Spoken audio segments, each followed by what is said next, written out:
अस्सलामुअलैकुम वरहमतुल्लाहि वबरकातुहू। तो आज हम बात करेंगे अल्लामा इकबाल ओपन यूनिवर्सिटी की डिग्री के हवाले से। जो बच्चे डिग्री हासिल करना चाहते हैं उन्होंने अपनी डिग्री को किस तरह से अप्लाई करना है, उसका क्या तरीक़ाकार है, कौन सी चीज़ें जो हैं वो कौन से डॉक्यूमेंट्स जो हैं इनको दरकार होंगे।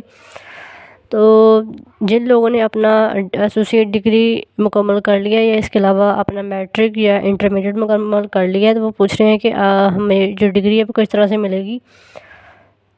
पहले तो यूनिवर्सिटी की जानिब से आपको ट्रांसक्रिप्ट रिसीव होगा। अगर वो नहीं मिलता तो आपने डिग्री के लिए अप्लाई कर देना है और इससे पहले आपने देखना है कि आपके जो क्रेडिट है वो पूरे हो चुके हैं। अगर तो पूरे हो चुके हैं तो आपने फ़ौरन अपनी जो डिग्री है उसके लिए अप्लाई कर देना है। ट्रांसक्रिप्ट और डिग्री जो है वो दोनों जल्दी मिल जाएंगे।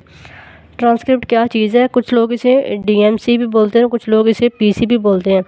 आप लोगों ने अगर आगे एजुकेशन के लिए अप्लाई करना है, दाखिला लेना है किसी यूनिवर्सिटी में या कहीं और, या इसके अलावा आपने अगर जॉब करनी है तो आपने इस ऑफिशियल ट्रांसक्रिप्ट सर्टिफिकेट पर आपको ना दाखिला जो है मिल जाएगा। और किसी भी जॉब के लिए अप्लाई करना हो तो आप रिज़ल्ट आने के 50 दिनों बाद ट्रांसक्रिप्ट जो है वो शुरू हो जाते हैं। तो आप को इसी यानी कि अगर आपको जल्दी चाहिए तो आप पहले से किसी से पूछ लें कि ख़ज़ा 2023 की जो ट्रांसक्रिप्ट है शुरू हो गए हैं। अगर वो कहता है कि शुरू हो गए तो आपको जाकर ना यूनिवर्सिटी से बाय हैंड ट्रांसक्रिप्ट भी हासिल कर सकते हैं। तरीके से आपको एक हफ़्ते के अंदर अंदर डाकखाना के ज़रिए भी मिल जाएगा। अगर यूनिवर्सिटी के जाने से बाय हैंड नहीं मिलता तो डाकखाने के ज़रिए भी मिल जाएगा आपको ट्रांसक्रिप्ट। डिग्री अप्लाई करने के लिए जो चीज़ें दरकार होती हैं, कुछ ऐसे भी स्टूडेंट हैं जिनका पहले रोल नंबर भी होता था और रजिस्ट्रेशन नंबर भी होता था, लेकिन अब जो स्टूडेंट है उनका जस्ट रजिस्ट्रेशन नंबर ही है, उनका रोल नंबर नहीं है। तो जिनका रोल नंबर था और रजिस्ट्रेशन नंबर था तो उन्होंने रोल नंबर पर चलान डाउनलोड करना है। अगर रोल नंबर नहीं था तो रजिस्ट्रेशन पर बैंक चलान डाउनलोड करना है। और नॉर्मल फीस इसकी है 1000 रुपया और इसके अर्जेंट फीस जो है वो 2000 रुपया है। इसके अलावा अगर किसी का कोई रीअपेयर था तो इसको दूसरा एक चलान डाउनलोड करना होगा, यानी कि जो रीअपेयर वाला चलान होगा। 2 चलान होंगे, एक डिग्री वाला होगा और एक रीअपेयर वाला होगा।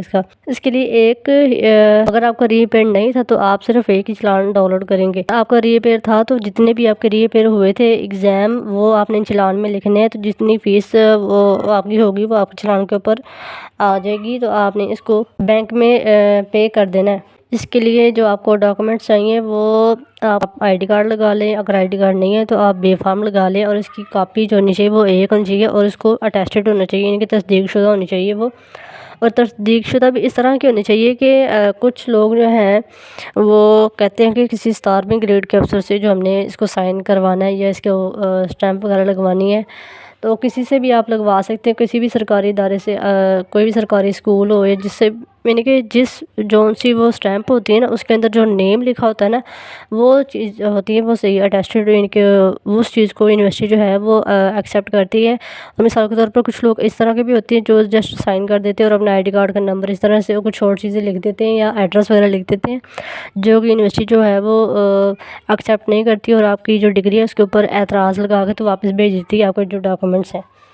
तो इसके लिए ज़रूरी यही है कि आपने स्टैम्प भी वही लगानी है जो कि अप्रूव हो। अगर आप एसोसिएट डिग्री के लिए डिग्री अप्लाई कर रहे हैं तो आपने एफ़ए का रिज़ल्ट कार्ड ज़रूरी नहीं है। अगर सनद सर्टिफिकेट इसके लिए एफ़ए की सनद आपने लगानी है, साथ रिज़ल्ट कार्ड नहीं लगाना। तो इसकी भी एक कॉपी लगेगी। बहुत से लोग ना यहाँ पर गलती करते हैं कि सनद की जगह पर रिज़ल्ट कार्ड सेंड कर देते हैं, जिसकी वजह से एतराज़ लग जाते हैं। तो सनद जो होता है वो ज़रूरी होता है, इसके बगैर जो डिग्री है वो आपको नहीं मिलेगी। एसोसिएट डिग्री इन आर्ट्स की ट्रांसक्रिप्ट की कॉपी अगर ऑफिशियल है तो ठीक है, अगर ऑफिशियल नहीं है तो फिर अनऑफिशियल की कॉपी, अगर वो भी नहीं है तो फिर अलग अलग सेमेस्टर का रिज़ल्ट डाउनलोड करें और डॉक्यूमेंट्स के साथ सेंड करें। इसके लिए आपको याद रहे कि आपने बैंक चलान और जो डिग्री फार्म है उसके ऊपर दस्तखत नहीं करने, उसके ऊपर दस्तखत करने की ज़रूरत भी नहीं है। जस्ट आपने जो आपका आईडी कार्ड है और आपको जो तलीमी असनाद हैं, तलीमी सर्टिफिकेट, उसके ऊपर आपने जो अटेस्टेड तस्दीक है वो करवानी है। देन उसके बाद बैंक में फ़ीस जमा करने के बाद बैंक वाले आपको चलान की 2 कॉपी वापस कर देंगे। एक स्टूडेंट की कॉपी आपने अपने पास रखनी है और यूनिवर्सिटी चलान कॉपी और तमाम डॉक्यूमेंट्स यूनिवर्सिटी को अरसाल कर देने। डॉक्यूमेंट्स पाकिस्तान पोस्ट ऑफिस के ज़रिए सेंड किया करें। और क्योंकि बहुत सारे जो स्कैम है वो अब भी हमें नज़र आ रहे हैं, क्योंकि बहुत से बच्चों के जो मैसेजेस आ रहे हैं, क्योंकि उन बच्चों ने अपना जो असाइनमेंट्स थी उन बच्चों ने अपनी असाइनमेंट्स जो थी वो जो टीसीएस के ज़रिए भेजी थी, जिसकी वजह से उन्होंने अपनी जो असाइनमेंट है वो ट्यूटर के पास नहीं पहुँचे और बहुत सारे बच्चे इस दफ़ा जो फेल हुए वो असाइनमेंट्स की वजह से हुए। जस्ट असाइनमेंट की वजह से वो बच्चे जो हैं वो फेल हो चुके हैं। इस वजह से आपने, क्योंकि ये भी आपको पता है कि गवर्नमेंट का अदारा है, अल्लामा इकबाल ओपन यूनिवर्सिटी भी फेडरल बोर्ड है, तो फेडरल सारी बात आपको पता है किसकी है। और तो आपने किसी भी टीसीएस के ज़रिए, अगर मेरे सजेशन के मुताबिक आपने किसी भी टीसीएस के ज़रिए नहीं, आपने जो अपनी चीज़ें वो भिजवानी या किसी लेपर्स के ज़रिए, जिस कोई भी हो, तो आपने जस्ट आपने जो पाकिस्तान पोस्ट ऑफिस है इसके ज़रिए भिजवानी। चाहे लेट भी हो जाए ना तो ये उनके ऊपर हो जाता है, क्योंकि आपने वहाँ पे जो डेट लिखी होती है ना, रवानगी की तारीख़, उसके ज़रिए से आपका जो अंदाज़ा लग जाता है कि आपने जो चीज़ें हैं वो कब से भेजी, कितने कौन से कितने दिन पहले भेजी हैं। इस वजह से कोशिश यही करें कि अपने जो पाकिस्तान पोस्ट ऑफिस है इसको इसी का सहारा लिया करें और इसी के ज़रिए जो अपने डॉक्यूमेंट्स हैं वो भेजा करें। आप तकरीबन 3 से 10 दिनों के दरमियान अपना डिग्री स्टेटस गूगल से चेक कर सकते हैं। अगर कोई मसला आ जाए तो आप लोगों को ऑनलाइन पता लग सकता है। फिर भी अगर किसी को कोई चीज़ समझ ना आए तो वो पूछ सकते हैं। होप सो कि वीडियो आपको अच्छी लगी होगी तो वीडियो को लाइक और चैनल को सब्सक्राइब कर दें, और कोई सवाल हो तो नीचे कमेंट कर दीजिएगा। अल्लाह हाफिज़।